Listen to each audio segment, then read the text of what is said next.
जय हिंद। आप लोगों का हमारे YouTube चैनल पर स्वागत है। हम लोग प्लेटफॉर्म का टेस्ट सीरीज़ नंबर 25 करने जा रहे हैं। आइए इसको स्टार्ट करेंगे। सिर्फ जनरल स्टडीज़ को देखेंगे 25 नंबर। अगर आप हमारे YouTube चैनल पर नए आए हैं तो हमारे YouTube चैनल को सब्सक्राइब करिए, वीडियो को लाइक करिए और फ्रेंड्स से शेयर करिए। आइए 25 नंबर में हमारा जनरल स्टडीज़ है, 41 से स्टार्ट होता है। इससे पहले रीजनिंग और मैथ्स है। तो 41 नंबर में क्वेश्चन पूछ रहा है, खाद्य पदार्थों में प्रोटीन की जांच करते समय खाद्य पदार्थ प्रोटीन का हो जाता है। इसके ऑप्शंस है, कॉपर सल्फेट का लाल रंग का होता है तथा पेप्टाइड बॉन्ड के साथ अभिक्रिया करने पर बैंगनी रंग का होता है। ये सही है। इसमें न किसी पदार्थ का पेस्ट बना लेते हैं और उसके बाद अगर पेप्टाइड के साथ इसका बंध होता है, वो कलर अगर डिस्कलर हो जा करके बैंगनी रंग का कलर दे देता है तो हमको प्रोटीन की जांच कर सकते हैं, प्रोटीन पता चल जाता है। दूसरा ऑप्शन देखते हैं, ऑप्शन बी में है, अभिकर्मक मेथिल ऑरेंज पीले रंग का होता है। देखिए इसमें मेथिल ऑरेंज की कोई बात ही नहीं होती है, तो ये पहले ही गलत है। खाद्य पदार्थ में पेप्टाइड बॉन्ड की उपस्थिति होती है, और ये सही है। पेप्टाइड बॉन्ड की उपस्थिति होती है और ये बैंगनी रंग का हो जाता है, जिससे प्रोटीन का पता चलता है। और कार्बोहाइड्रेट पता करने के लिए हम लोग स्टार्च का पता करते हैं। स्टार्च पता करने के लिए हम लोग क्या करते हैं, आयोडीन टेस्ट करते हैं। सपोज़ आप आलू ले लीजिए, आलू को थोड़ा सा होल कर दीजिए, होल में आयोडीन देखिए, उसका कलर अगर नीला हो जाता है तो इससे पता चलता है उसमें स्टार्च है। स्टार्च है, इसका मतलब है कि वो उसमें कार्बोहाइड्रेट उपस्थित है। 42 नंबर क्वेश्चन में कह रहा है, निम्नलिखित में से कौन सा समुद्री लहरों में से होने वाला अपर्दन एवं निक्षेपण नहीं है। तो ऑप्शन से क्या होंगे,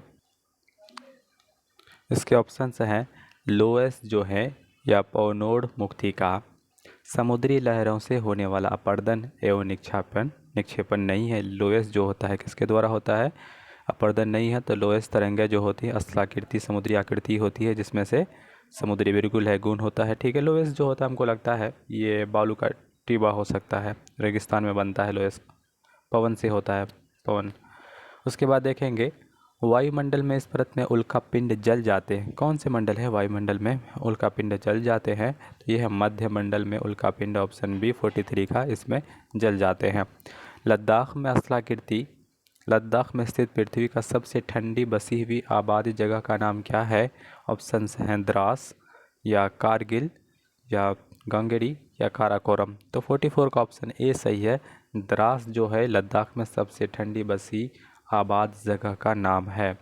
जब कोई वस्तु वृत्तीय पथ पर गति करती है तो घूर्णन करती हुई केंद्र की ओर लगने वाला बल क्या कहलाता है। कोई सर्कुलर मोशन करती है तो घूर्णन की ओर सेंटर की ओर एक फोर्स अप्लाई होता है, जिसको हम लोग बोलते हैं सेंट्रीफ्यूगल फोर्स। तो लिखें इसमें देखें, अभी केंद्रीय बल जो है ऑप्शन नंबर डी 45 का सही है। अभी केंद्रीय बल कहते हैं वृत्तीय पथ पर गति करती है जो घूर्णन करती हुई वस्तु पर केंद्र की ओर बल लगाती है, उसको बोलते हैं अभी केंद्रीय बल।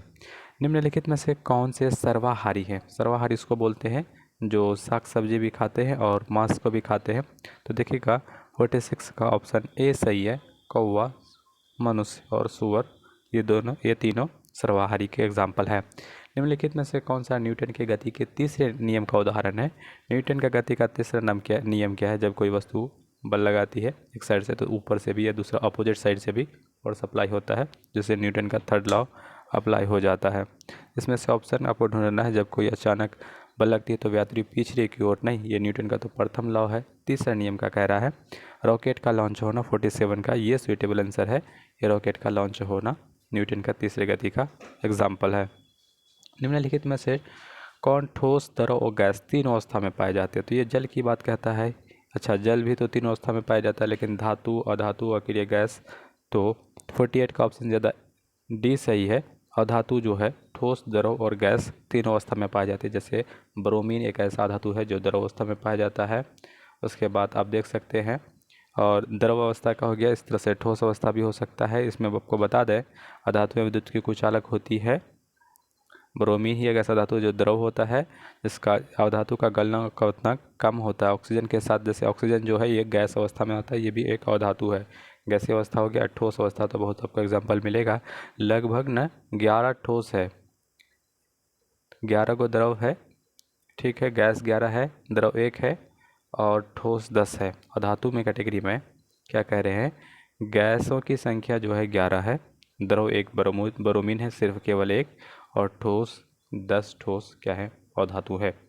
नेक्स्ट देखेंगे, विटेकर द्वारा प्रतिपादित 5 किंगडम क्लासिफिकेशन में निम्नलिखित में से कौन सा शामिल नहीं है। Fungi, protozoa, protista, animalia. देखिएगा, फंगी, प्रोटोजोआ, प्रोटिस्टा और एनिमेलिया में कौन सा ग्रुप शामिल नहीं है।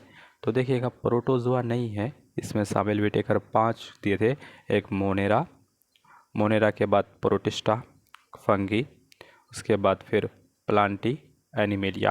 तो प्रोटोजोआ की बात नहीं किया, प्रोटोजोआ से मलेरिया एनोफिलीज मच्छर होता है, मादा एनोफिलीज मच्छर के काटने से, याद रखेंगे। और नींद की बीमारी भी होती है। फिर नेक्स्ट देखेंगे, सिनेबार किसका धातु है। सिनेबार जो है Hg पारा का मिश्र धातु है। ऑप्शन डी सही होगा 50 का।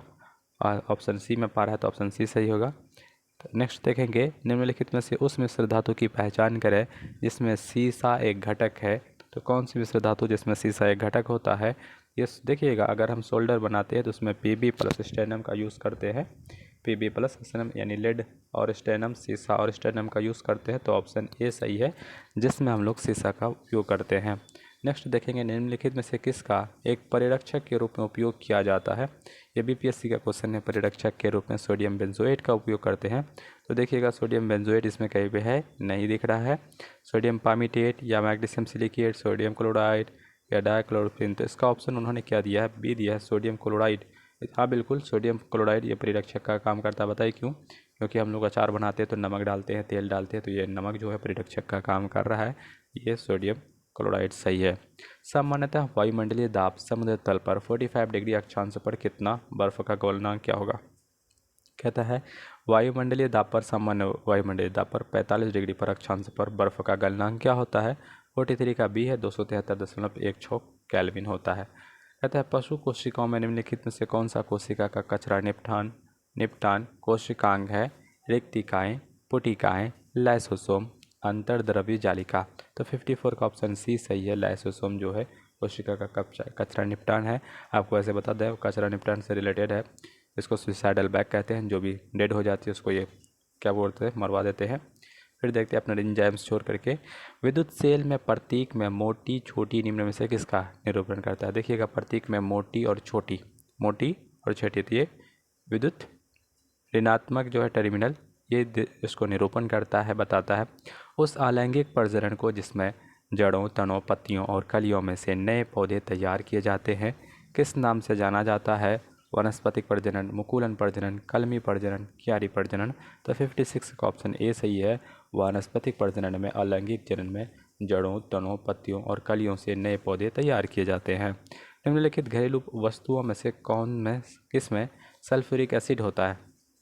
ऑप्शन है सिरका, बैटरी, बिल्कुल बैटरी में होता है सल्फ्यूरिक एसिड, सिरका में होता है एसिटिक एसिड।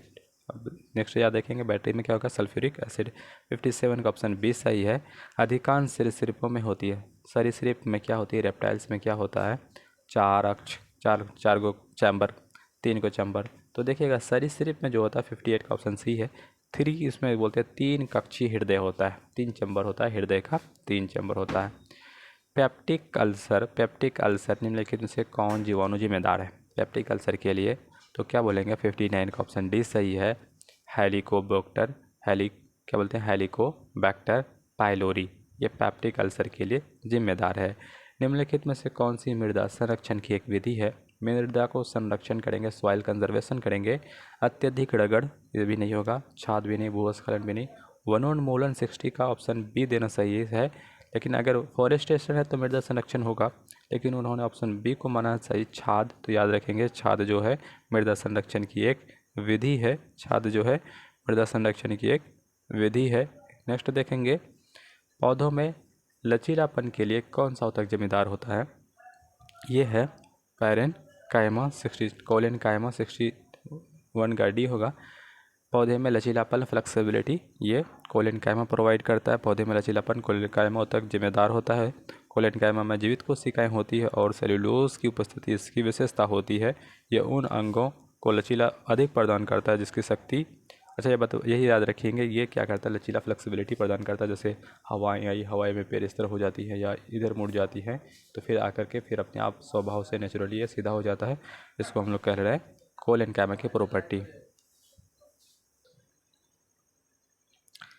62 नंबर क्वेश्चन है, बिजली गड़गड़ाहट की आवाज़ उसकी चमक से काफ़ी बाद सुनाई देती है, इससे क्या ज्ञात होता है?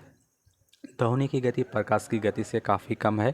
ध्वनि की गति प्रकाश की गति से तिगुना है, या ध्वनि की गति प्रकाश की गति से दोगुना है। ध्वनि की गति प्रकाश की गति से समान है। समान तो नहीं है, इसमें क्या होगा कि देखिए प्रकाश की गति जो है ज़्यादा होती है, तो ध्वनि की गति 62 का ऑप्शन क्या होना चाहिए? ए, ध्वनि की गति प्रकाश की गति से काफ़ी कम है। प्रकाश की गति ज़्यादा है, ध्वनि की गति कम है, 62 का। उसके बाद चलेंगे 63 नंबर।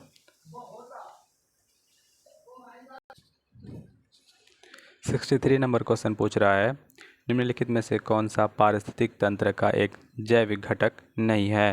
तो क्या हो जाएगा इसका आंसर? ऑप्शन में ए, वर्षा, हवा, घास या खनिज। तो देखेंगे जैविक घटक है, तो जैविक घटक क्या हो जाएंगे? वर्षा, हवा। 63 का ऑप्शन सी जो घास है एक जैविक घटक है। घास जो है एक जैविक घटक है उसके, क्योंकि पारिस्थितिक तंत्र में दो घटक होता है, जैविक घटक और अजैविक घटक। जटिल खाद्य पदार्थ डैश की सहायता से सरल खाद्य पदार्थों में विघटित किए जाते हैं। तो इसका आंसर सही होगा एंजाइम्स के थ्रू, या जीवाणु के थ्रू, कवक के थ्रू, या हार्मोन्स के थ्रू। 64 का सी आंसर होगा एंजाइम के थ्रू जटिल खाद्य पदार्थों को विघटित किया जाता है सरल पदार्थों में। फिर क्या कहता है, स्वपोषी जीवों की ऊर्जा और कार्बन आवश्यकता को डैश द्वारा पूरा करते हैं। स्वपोषी जीवन तो ये प्रकाश संश्लेषण के थ्रू अपना पूरा करते हैं। ऑप्शन सी सही है। नेक्स्ट देखेंगे, डैश में लिंगुअल लाइपेज नामक एक प्रोटीन एंजाइम होता है जो वसा को विघटित करता है। तो कौन सी है? छोटी आंत में लिंगुअल लाइपेज प्रोटीन। तो लाइपेज प्रोटीन जो होता है 66 का ऑप्शन डी है, लार में होता है लिंगुअल लाइपेज प्रोटीन, जो वसा को विघटित करने में मदद करता है, जिसके स्टार्च में बदलता है। किस प्रकार के प्रजनन में अधिक विविधता उत्पन्न होती है? तो देखिएगा अलैंगिक प्रजनन में अधिक विविधता होती है 67 का। तो उन्होंने क्या कह दिया कि किस प्रकार के जनन में अधिक विविधता उत्पन्न होती है? उन्होंने कहा है कि लैंगिक जनन में। ऑप्शन डी माना है सही। तो देखिएगा लैंगिक जनन में सबसे अधिक विविधता उत्पन्न होती है। लैंगिक प्रजनन में जीवाणुओं न तो युग्मक का निर्माण होता है और न ही निषेचन होता है। फिर देखेंगे नेक्स्ट, देखिए उन्होंने डी को माना है। नेक्स्ट देखते हैं, वे अम्ल जिसमें हाइड्रोजन के साथ ऑक्सीजन के अतिरिक्त अन्य अधात्विक तत्व होते हैं क्या कहलाते हैं?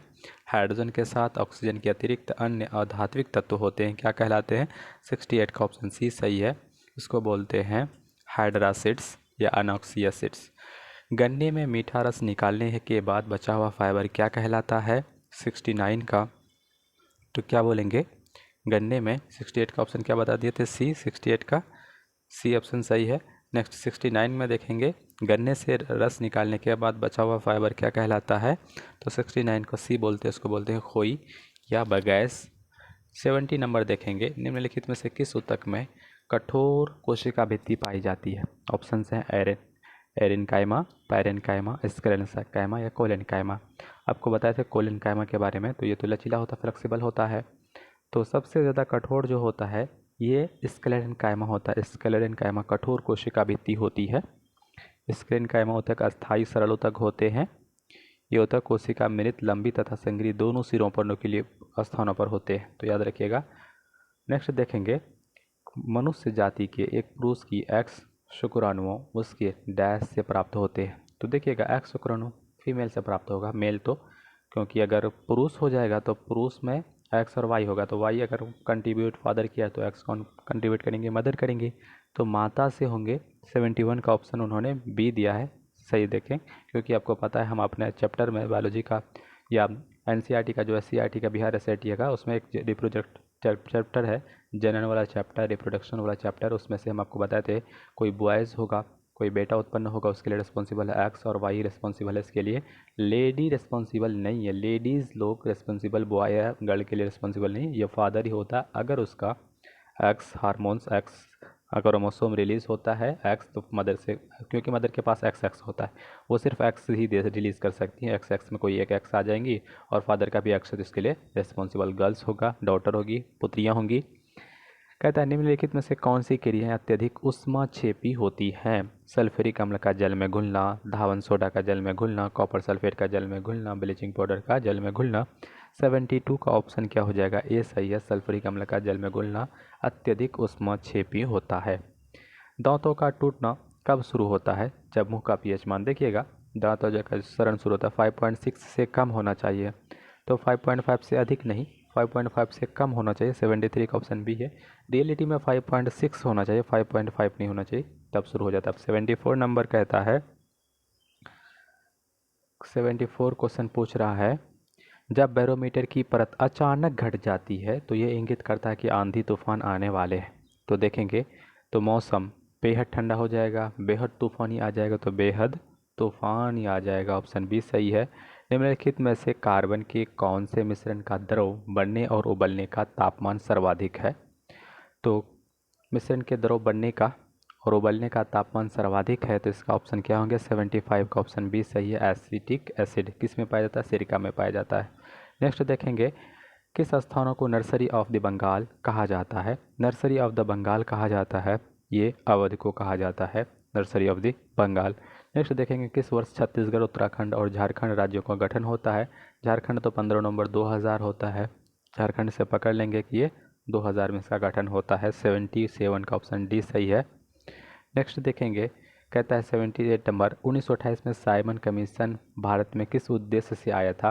प्रशासनिक सुधार, शिक्षा सुधार, ऐसा तो कुछ नहीं है, शिक्षा सुधार नहीं, सैन्य ये भी नहीं है, सामाजिक सुधार आंदोलन सामाजिक भी और करे, और अंग्रेज लोग प्रशासनिक सुधार एडमिनिस्ट्रेटिव इम्प्रूवमेंट के लिए आया था। ऑप्शन ए सही है। आत्मीय सभा के संस्थापक कौन है? तो ये नाम रखिए, राजा राम मोहन राय। कहाँ पर? ऑप्शन ए में ही है। राजा राम मोहन राय ने आत्मीय सभा की स्थापना कब की थी? 1815 ईस्वी में किए थे, और ब्राह्मण समाज की स्थापना 1828 ईस्वी में किए थे। उन्होंने बहुत सारे पुस्तक और पत्रिकाएँ भी लिखी, जैसे उसको यज्ञदूत है, एक और याद रखिएगा यज्ञदूत। नेक्स्ट देखेंगे, युगदूत। मुगल बादशाह जहांगीर ने आत्मकथा तुजुकिरे जहांगीरी किस भाषा में लिखी? तो ये तुर्की भाषा में लिखे हैं। 80 का ऑप्शन क्या है? तुजुकिरे जहांगीरी किस भाषा में लिखे हैं? तो ये उन्होंने फारसी ऑप्शन दिया है, तो मान के चलिए सपोज फारसी ही सही होगा।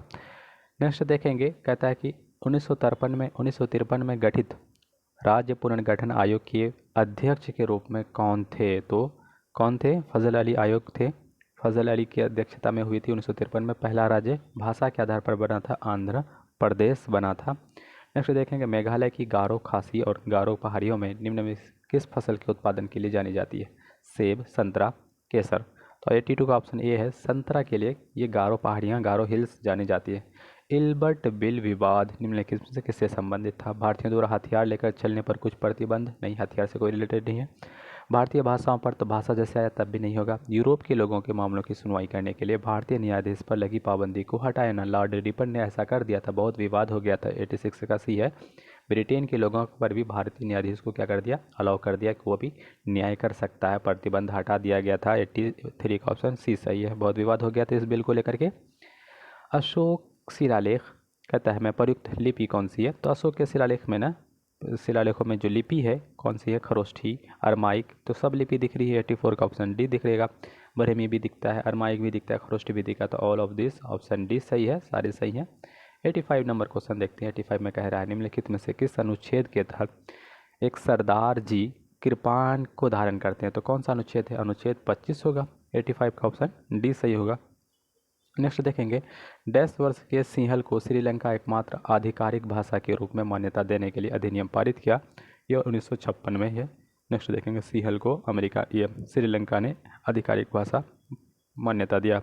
स्विट्जरलैंड की राजधानी कहाँ पे? तो स्विट्जरलैंड की राजधानी बर्न है। पेरिस फ्रांस की राजधानी है। लंदन यूके की राजधानी, ग्रेट ब्रिटेन की राजधानी है। और वियना ऑस्ट्रिया की राजधानी है। नेक्स्ट देखेंगे, निम्नलिखित में से कौन सा कार्य स्थानीय स्वशासन से संबंधित नहीं है?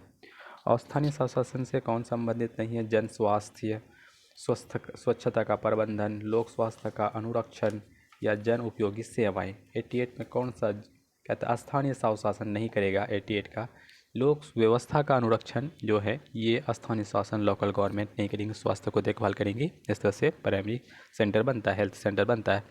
निम्नलिखित में से किस सामाजिक आधारित कहता है संरचना के अंतर्गत शामिल नहीं किया जाता है? ऑप्शन ए शिक्षा, ऊर्जा, आवास, परिवहन। सामाजिक आधिकारिक संरचना के अंतर्गत स्वास्थ्य, तो कौन से शामिल नहीं करेंगे? 89 का ऑप्शन उन्होंने सी दिया है। 2 और 4 ऊर्जा और परिवहन को शामिल नहीं करेंगे, आवास करेंगे, स्वास्थ्य करेंगे और शिक्षा शामिल करेंगे। आफ्टर दैट 90 नंबर कहता है 1944 में गांधीवादी योजना को किसने प्रतिपादित किया था? तो गांधीवादी की योजना को जो प्रतिपादित किया था श्री नारायण अग्रवाल के द्वारा ये प्रतिपादित किया गया था। 1944 में गांधीवादी अर्थशास्त्री श्री नारायण अग्रवाल के द्वारा गांधीवादी योजना को प्रतिपादित किया गया था। निम्नलिखित में से कौन सा एक सूचक भारत में गरीबी तीव्रता की माप के लिए सबसे उपयुक्त है? मानव विकास सूचकांक, लिंग असमानता सूचकांक, मानव गरीबी सूचकांक, बहुआयामी सूचकांक। तो बहुआयामी सूचकांक जो है ये एक ऐसा सूचकांक है भारत की गरीबी की तीव्रता का माप है। हर डायमेंशन को मापता है इसमें, सब डायरेक्शन को, इसलिए इसका नाम दिया है मल्टी डायमेंशनल रिपोर्ट सूचकांक इंडेक्स। भारतीय संविधान की किन 2 अनुसूचियों में न्यायिक समीक्षा की सख्ती स्पष्ट रूप से किया गया है? तो कौन सा आर्टिकल है? 32 और 256 है। 32 के तहत सुप्रीम कोर्ट कर सकता है, 226 के तहत हाई कोर्ट कर सकता है। 256 बोला गया, माफ़ कीजिएगा, 226 है। 92 का ऑप्शन सी सही है, 92 का ऑप्शन सी सही है। इसमें 32 में क्या कहता है? न्यायिक रिव्यू कर सकता है।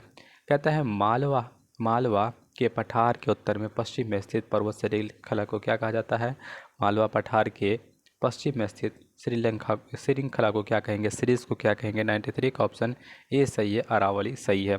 इंडियन एसोसिएशन की स्थापना कब होती है? तो ये 94 का ऑप्शन ए सही है, 1876 में इंडियन एसोसिएशन की स्थापना होती है। अब 95 की बात करेंगे। 95 में क्या क्वेश्चन पूछ रहा है? निम्नलिखित में से कौन सा देश ब्रिक्स समूह का सदस्य नहीं है? तो देखेंगे दक्षिण अफ्रीका, श्रीलंका, ब्राज़ील और भारत। तो ब्रिक्स से मैंने बी से हो गया ब्राज़ील, ब्राज़ील हो गया, आर से हो गया रसिया तो नहीं है, इंडिया, फिर है सी से चाइना है, एस से हो गया साउथ अफ्रीका है, भारत भी है, लेकिन श्रीलंका इसमें नहीं आया। तो 95 का ऑप्शन बी सही है। 95 का ऑप्शन जो श्रीलंका होगा ब्रिक्स का सदस्य नहीं होगा। कहता है टकलामाकान डेजर्ट कहाँ? तो चीन और मंगोलिया के बीच है। चीन और मंगोलिया दोनों दिया हुआ है, तो मंगोलिया मान के चलेंगे। 96 का ऑप्शन उन्होंने क्या टकलामाकान चीन में दिया है, लेकिन बता दें आपको चीन और मंगोलिया दोनों देशों के बीच दिया है, ये स्थित है कुछ हिस्सा, क्योंकि डेजर्ट कोई एक स्पेसिफिक एरिया में नहीं होता, बहुत बड़ा विस्तार होता है। क्योंकि इधर अगर सपोज को फर्टाइल हो गया तो ज़मीन इसके इलाके धीरे धीरे इधर भी कुछ फर्टाइल होती है। तो चीन, टकलामाकान चीन में है, तो चीन में लिखिएगा, याद रखिएगा चीन में होता है। कौन सा सुल्तान नया धर्म चलाना चाहता था किंतु उलेमा लोगों ने विरोध किया? तो ये मोहम्मद बिन तुगलक की बात करते हैं। 97 का ऑप्शन अलाउद्दीन खिलजी की बात करते हैं। ये जो है अलाउद्दीन खिलजी सही है, ये नया धर्म चलाना चाहते थे, लेकिन क्या कहते हैं उलमा लोगों ने विरोध करना शुरू कर दिया। सर्वप्रथम किसने 18 सुल्तान के विद्रोह को भारत का प्रथम स्वतंत्रता संग्राम कहा है? कौन कह सकता है? मजूमदार नहीं कहें, ये वीडी सावरकर का है। 98 का ऑप्शन ए सही है। 1904 में अभिनव भारत की गठन करता, पुस्तक भी लिखे हैं बहुत सारे। नेक्स्ट देखेंगे निम्नलिखित में से किसे फ्रांसीसी साम्यवाद का जनक कहा जाता है? फ्रांसीसी साम्यवाद का जनक जो कहता है किसको कहा जाता है? 99 का ऑप्शन डी है, सेंट साइमन को फ्रांसीसी साम्यवाद का जनक कहा जाता है। निम्नलिखित में से किस नदी पर हीराकुंड बहुउद्देशीय परियोजना का निर्माण हुआ है? हीराकुंड बांध जो है महानदी पर हुआ है, ये सही है। महानदी कहाँ से निकलती है? अमरकंटक से निकलती है। चंबल नदी पर बहुत ज़्यादा घड़ियाल मिलता है। सतलज ये भी मानसरोवर से निकलती है। यमुनोत्री से निकल रही है भारत में। गंगा की सबसे बड़ी सहायक नदी है। पुलकेशन प्रथम और पुलकेशन द्वितीय नामक शासक से संबंधित हैं। तो ये पुलकेशन प्रथम और पुलकेशन द्वितीय किससे हैं? तो ये 101 का ऑप्शन क्या होगा? 100 ऑप्शन का चालुक्य वंश से रिलेटेड है। चालुक्य वंश से रिलेटेड पुलकेशन 1 और पुलकेशन द्वितीय है। बादामी के चालुक्य वंश का संस्थापक है पुलकेशन प्रथम थे। नेक्स्ट देखेंगे केंद्रीय सरकार का उच्चतम सिविल अधिकारी कौन होता है? सिविल अधिकारी की बात करेंगे तो ये महान्यायवादी 102 का ऑप्शन उन्होंने क्या किया? मंत्रिमंडल सचिव ये दिया है।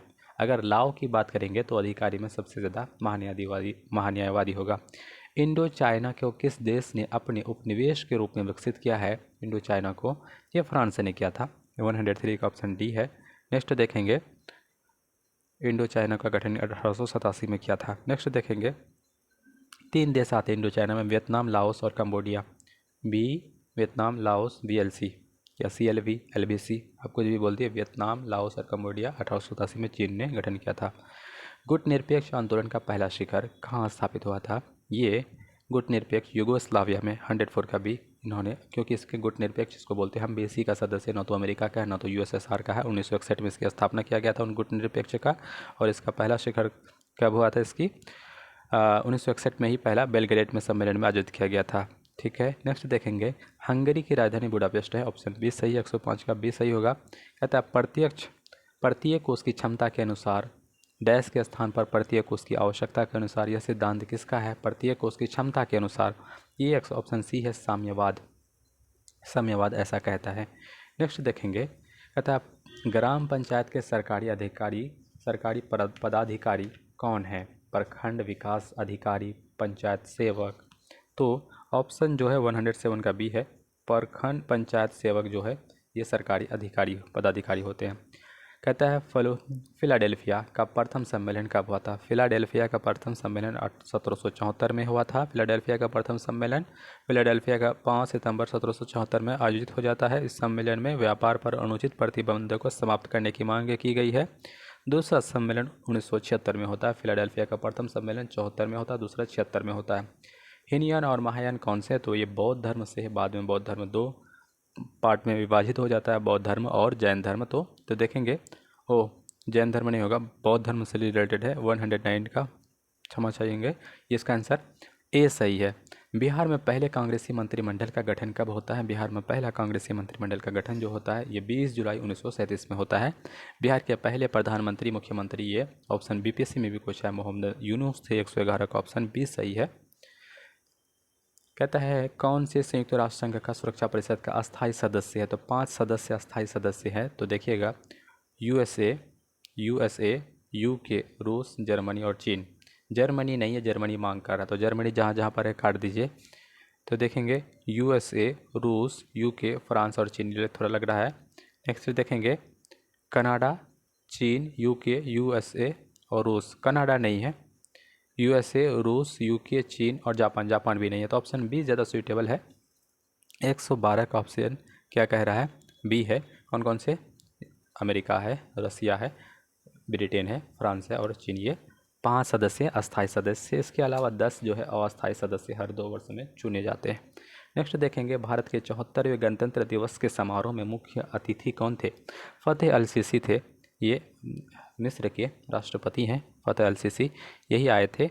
ठीक है, मिस्र के राष्ट्रपति फतेह अल सीसी, ऑप्शन ए सही है। 174वें गणतंत्र में। इसके पहले अलावा 73वें में कोई, क्योंकि कोरोना फैला हुआ था, कोई नहीं आए थे। एरो इंडिया 13 से 17 फरवरी 2023 तक कहाँ आयोजित किया जाता है? एरो इंडिया, तो इसका आयोजन किया जाता है बेंगलुरु में, ऑप्शन बी सही है। फरवरी 2023 में सर्वश्रेष्ठ फीफा पुरुष 2022 का खिताब किसे दिया गया है? ये 115 का ऑप्शन सी है, लियोनेल मेसी को फीफा का सर्वश्रेष्ठ पुरस्कार 2022 में दिया गया है। नेक्स्ट देखेंगे गणतंत्र दिवस 2023 में मार्चिंग दल किसे घोषित किया गया? बेस्ट मार्चिंग दल, सर्वश्रेष्ठ मार्चिंग दल 116 का ऑप्शन बी है, सीआरपीएफ को बेस्ट मार्चिंग दल घोषित किया गया है। नेक्स्ट देखेंगे 24 फरवरी 2023 को इसरो ने चंद्रयान 3 मिशन के लिए किस इंजन का सफलतापूर्वक किया है? तो ये क्रायोजेनिक होगा। 117 का ऑप्शन ए सही है, क्रायोजेनिक इंजन का सफलतापूर्वक परीक्षण किया है। LMVM-3 के थ्रू ये भेजा गया है। रोवर और प्रज्ञान इसका ही 2 इंजन है, ये बोल सकते हैं पार्ट है।